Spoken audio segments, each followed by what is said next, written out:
Something is hurting you. But அது normal தான். இங்கே எல்லாருக்குமே அவங்க லைஃப்பில் ஏதோ ஒரு வலி இருக்க தான் செய்யும். ஆனால் அதை நினச்சி அழுத்து உங்கள் மொத்த லைஃப்பையும் வேஸ்ட் பண்ணிடாதீங்க. எழுந்து வெளியில் போங்க. யார் கூடலாம் பிடிக்குதோ அவங்க கூடலாம் பேசுங்க. லவ் பண்ணுங்க, ஷேர் பண்ணுங்க, மனசு விட்டு நிம்மதியாக இருங்க.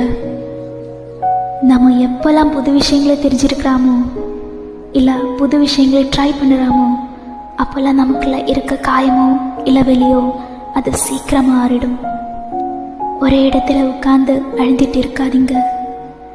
இந்த லைஃப் ரொம்ப சின்னது தான், ஆனால் வாழ்கிற ஒவ்வொரு நாளும் ரொம்ப அழகானது.